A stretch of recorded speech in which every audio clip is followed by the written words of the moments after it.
కుంభం వారికి కనుక చూసుకున్నట్లయితే ప్రస్తుతం మీకు లగ్నంలో అంటే రాశిలో రాహు యొక్క సంచారము ఏలినాటి శని నడుస్తూ ధనస్థానంలో శని ఉన్నాడు. మరియు అదేవిధంగా భాగ్యంలో బుధుడు, సప్తమ స్థానంలో కేతువు, దశమ స్థానంలో అధిక గ్రహాలు ఉన్నాయి. అదే దశమంలో ఉండే కుజుడు లాభంలో కూడా వస్తున్నాడు. అయితే ఈ యొక్క గ్రహస్థితిని అనుసరించి మీ యొక్క రాశి వారికి అంటే కుంభం వారికి ఏ విధంగా ఉండబోతుంది, ఏ విషయాల పట్ల కించిత్ జాగ్రత్త తీసుకోవాలి, మరియు ఏ దేవతారాధన చేసుకోవాలనేటువంటిది చెప్తుంది నేనైనప్పటికీ కూడా చెప్పిస్తుంది సాక్షాత్ లలిత అమ్మవారిగా భావిస్తూ, ఫస్ట్ ఆఫ్ ఆల్ మీ యొక్క రాశిలో ఎప్పుడైతే రాహు ఉన్నాడో ఇది ఒక రకంగా చెప్పాలంటే కొంచెం విదేశీ సంబంధాలని మెరుగుపరుస్తూ విదేశీ సంబంధించిన వస్తువు కొంచెం నెగటివ్ ఎనర్జీస్ అంటూ ఉంటారు చూడండి. ఏదో రాహు కనెక్టివిటీ వల్ల కుంభం వారికి తెలియకుండానే కొంచెం నెగటివ్ ఎనర్జీస్ ఎక్కువగా కనెక్ట్ అవుతుంటాయి. కాబట్టి మీరు అప్పుడప్పుడు ఉప్పు నీళ్ళు కొంచెం కల్లుప్పు వాటర్లో వేసుకొని ఉప్పు నీళ్ళతో స్నానం చేయండి దయచేసి. ఇంకా వీలైతే ఒక టబ్లో వాటర్లో గోరువెచ్చని నీళ్ళు పెట్టుకొని అందులో కొంచెం ఒక 3 గుప్పెళ్ళు కల్లుప్పు వేసి అందులో కొంచెం మరీ కాలు కాలిపోయేలా కాదు, అలా కాలు పెట్టి ఒక 2 నిమిషాలు ఉంటే మీలో ఉండే నెగటివ్ ఎనర్జీస్ పోతాయి. ఈ టైంలో ఏంటంటే కొంచెం మానసికంగాను వేరే రకంగాను నెగిటివ్ ఎనర్జీస్ కనెక్ట్ అవుతూ ఉంటాయి. అలాగే 2లో శని ఉన్నందుకు పర్టికులర్గా మీకేంటంటే శని భగవానుడు ధనస్థానంలో ఉన్నందుకు పర్టికులర్గా ఈ ధన సంబంధించినటువంటి విషయంలో కొంచెం చూసుకొని ఇన్వెస్ట్మెంట్ చేసే విషయంలో 12వ అధిపతి కదా ఎంతైనా కూడా కొంచెం చూసుకొని చేయాలి. కొన్ని ఊహలు కొన్ని అపోహల వల్ల కొంత ఇబ్బంది వస్తూ ఉంటుంది. ఉద్యోగ అవకాశాలు చక్కగా వస్తాయి, అందులో ఎటువంటి సందేహం లేదు. కాకపోతే కొంచెం షేర్ మార్కెట్ విషయంలో జాగ్రత్తగా ఉండాలి. పంచమంలో గురువు వస్తున్నందుకు. అలాగే ఇక్కడ సంతానంకి మాత్రం కొంచెం అనుకూలంగా ఉంది, కొత్త ఫ్రెండ్స్ అవుతారు. కొంతమంది అపరిచితుల వల్ల కూడా, ఎందుకంటే లగ్నంలో రాహు సంచరిస్తున్నాడు కాబట్టి కొంత ఇబ్బంది కూడా కలగనుంది, అందులో ఎటువంటి సందేహం లేదు. వీలైనంత మట్టుకు వివాహ ప్రయత్నాలు చేయకపోవడమే మంచిది.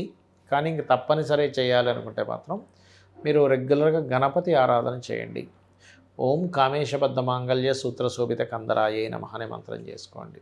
అప్పుడు దానివల్ల ఏమవుతుందంటే మీరు చేసే ప్రయత్నం ఏదైతే ఉందో, వివాహ సంబంధించిన విషయాలు ఏవైతే ఉన్నాయో ఇబ్బంది కలగకుండా మీకు అనుకూలంగా మారుతాయి.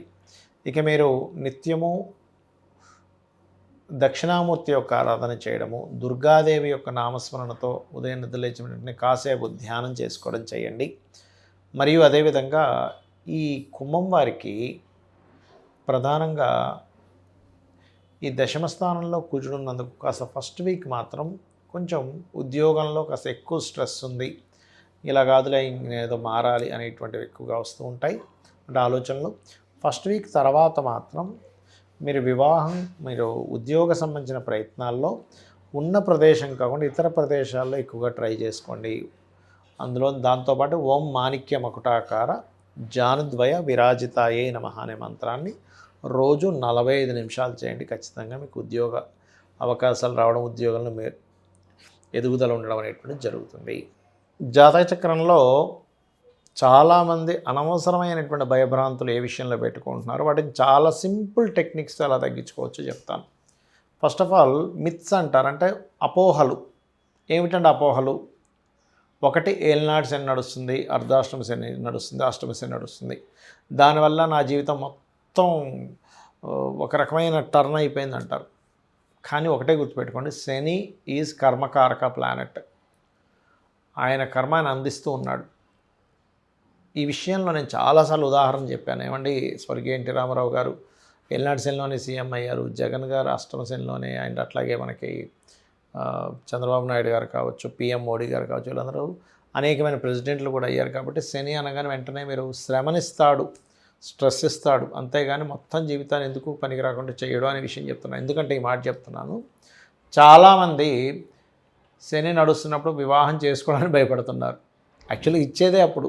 ఎందుకంటే మీకు ఒక బాధ్యత, ఒక కర్మలోకి ఎంటర్ అవ్వాలి, ఒక కొత్త కర్మలోకి ఎంటర్ అవ్వాలి, వివాహం అనే కర్మలోకి ఎంటర్ అవ్వాలి. ఉద్యోగాలు కూడా అప్పుడే ఇస్తాడు, ఎందుకంటే ఉద్యోగం అనే కర్మలోకి ఎంటర్ అవ్వాలి. సంతానం కానివ్వండి, ఎందుకంటే సంతానం పొందేటువంటి స్త్రీమూర్తి, అదేవిధంగా పురుషుడు కానీ అక్కడి నుంచి కొత్త బాధ్యతలు వస్తాయి. కాబట్టి దయచేసి ఏలినాటి శని ఉంది కదా అనే భయం కాకుండా ఓం అనాకలిత సాదృశ్య చుబుక శ్రీ విరాజితాయ నమః చేసుకోండి. అలా కాకుండా ఒక్కొక్కరికి ఒక్కో రకమైనటువంటి ఇబ్బందులు పడుతూ ఉంటారు. ఎలాగా ఉద్యోగం రావట్లేదు. అప్పుడు మీరు ఏం చేస్తారంటే మీ దశమ స్థానం ఎలా ఉందో చూడండి. మీ 10th లార్డ్ అంటారు. 10th లార్డ్ బాగున్నాడు, మంచి కెరీర్ ఉంటుంది. అలా కాకుండా సెకండ్ లార్డ్ పాడయ్యాడు, 10th లార్డ్ బాగున్నాడు. అప్పుడు ఏమవుతుంది, కెరీర్ బాగుంటుంది కానీ అందులో వచ్చే ఇన్కమ్ సరిగ్గా శాలరీస్ ఇవ్వరు. ఉద్యోగం ఉందండి కానీ శాలరీ రావట్లేదంటే అప్పుడు సెకండ్ లార్డ్కి సంబంధించిన రెమెడీ చేసుకోవాలి. అంటే ఏమిటి, లలితా సహస్రనామాల్లో ఓం సంపత్కరీ సమారూఢ సింధుర వ్రజ సేవితాయే నమః అని చేసుకోండి. లేదండి జాబే రావట్లేదు అని అనుకున్నప్పుడు ఓం మాణిక్య మకుటాకార జానుద్వయ విరాజితాయ నమః. అదేవిధంగా మరి కొంతమందికి సప్తమ స్థానాధిపతి పాడవుతాడు, అంటే వివాహానికి కారకుడు. ఆ రకంగా సప్తమాధిపతి పాడైనా, లేదు శుక్రుడు పాడైనా, కుజుడు పాడైనా వివాహ సంబంధించిన విషయంలో అనేకమైనటువంటి ఒడిదుడుకులు మీకు ఎదుర్కొంటూ ఉంటారు. అలాంటప్పుడు మీరు సింపుల్గా ఏం లేదు, మీ సప్తమాధిపతి ఎవరో తెలుసుకోండి. అది ఏదైనా పాపకర్తెల్లోనో పాపగ్రహాలతోనూ కూడి ఉంటుంది. దానికి సంబంధించిన దానం ఇచ్చుకుంటూ చక్కగా మీరు ఓం శివ కామేశబద్ధ మాంగళ్య సూత్ర శోభిత కందరాయే నమః అని చేసుకోండి. అలా కాదండి వివాహం అయింది కానీ సఖ్యత లేదు, భార్యాభర్తల మధ్యన ఎప్పుడు ఏదో గొడవ నడుస్తుంది అన్నప్పుడు, అండర్స్టాండింగ్ సరిగా లేదంటే దాని అర్థం ఏమిటంటే ఇద్దరి మనస్కారకులు పాడయ్యారు, బుద్ధికారకుడు కమ్యూనికేషన్స్ కారకుడు లేదా అట్రాక్షన్ జోన్స్ అక్కడ కలవలేదని అర్థం అనమాట.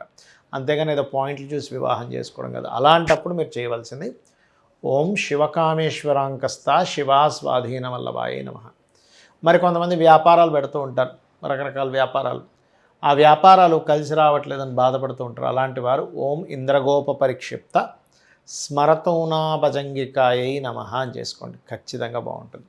ఇలాగా లలితా సహస్రనామాలు ఏవైతే ఉన్నాయో అవి వేద మంత్రములతో సమానము. ఎంతటి సిచ్యువేషన్స్లో ఉన్నా నమ్మి గనక మీరు చేశారా రెగ్యులర్గా, రూపాయి ఖర్చు లేకుండా చక్కగా ఇంట్లో కూర్చొని అరగంట 40 నిమిషాలు గంట సేపు కూర్చొని మీ ప్రయత్నాలు మీరు చేసినట్లయితే అప్పుడు ఏమవుతుందంటే మీరు చేసినటువంటి ఆ యొక్క జప ఫలం ఏదైతే ఉందో, అయితే చాలామంది జపం ఎలా చేయాలని అడుగుతూ ఉంటారు. చక్కగా మీరు పంచోపచార పూజ చేసేసుకొని గంధం, పుష్పం, ధూపం, దీపం నైవేద్యం పెట్టేసిన తర్వాత ఆవాహనం చేసి పంచోపచార పూజ చేసేసిన తర్వాత కూర్చొని జపం చేసుకోండి.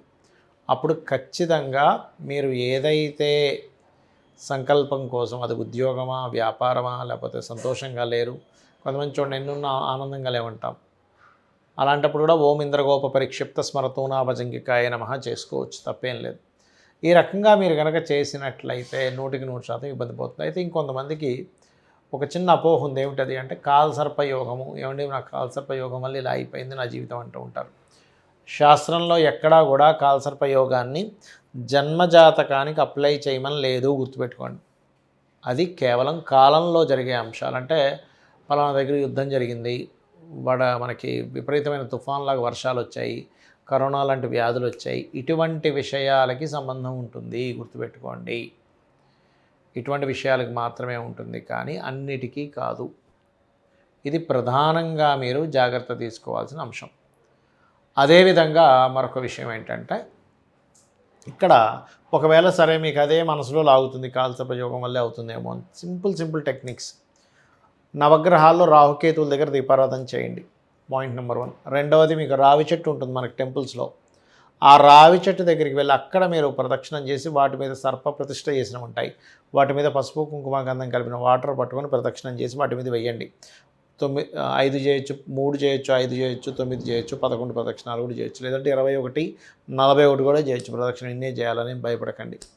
అలాగే మీకు మరీ ఎక్కువగా లేదు, కొంతమందికి ఎంత చెప్పినా కూడా వాళ్ళకి మైండ్లో ఉండిపోతుంది, లేదండి నా కాలసర్పయోగం వల్లే నాకేం కలిసి రావట్లేదు అంటారు. అలాంటప్పుడు ఇంకా బెస్ట్ రెమెడీ కాళహస్తికి వెళ్ళిపోండి. కాళహస్తికి వెళ్ళి రాహుకేతువులతో పాటు అక్కడ ఈశ్వరుడు ఉన్నాడనే విషయం మర్చిపోకండి. ఆ పరమేశ్వరుడి యొక్క అనుగ్రహంతో మన దోషాలు పోతూ ఉంటాయి. రాహుకేతువులతో పాటు గుర్తుపెట్టుకోండి. ఇలా చేయండి, ఖచ్చితంగా మీకు ఏదైతే దోషం ఉంటుందో పోతుంది. దీంతోపాటు ఫైనాన్షియల్గా ఎక్కువ ఇబ్బంది పడేటువంటి వారు ఇంట్లో తెలియకుండానే ఉత్తరంలో దోషం ఉంటుంది. అంటే ఉత్తరంలో బాత్రూమ్స్ ఉండడము, లేదా ఆగ్నేయంలో బాత్రూమ్స్ ఉండడము, పడమర మధ్యలో అంటే గెయిన్స్ అండ్ ప్రాఫిట్స్ జోన్లో బాత్రూమ్స్ ఉండడం జరుగుతుంటుంది. వీటి కారణం వల్ల కూడా మనం ఇబ్బంది పడుతుంటాం అనే విషయం తెలుసుకోవాలి. అలాంటి జాతకం బాగుంది కానీ ఎక్కడో మనకి రావాల్సినంత రావట్లేదు అంటూ ఉంటారు. కారణం ఏమిటి? వాస్తుదోషం ఉంటుంది. ఈ రకంగా వాస్తుదోషం లేకుండా ముఖ్యంగా ఉత్తరం వైట్ కలర్ ఉండేలా చూసుకోండి, ఆగ్నేయంలో గ్రీన్ కలర్ ఉండేలా చూసుకోండి. ఇవన్నీ కూడా వాస్తుపరంగా ఆ యొక్క జోన్స్ని బాగా, అంటే ఎనర్జైజ్ చేస్తూ ఉంటాయి. శ్రీమాత్రే నమః.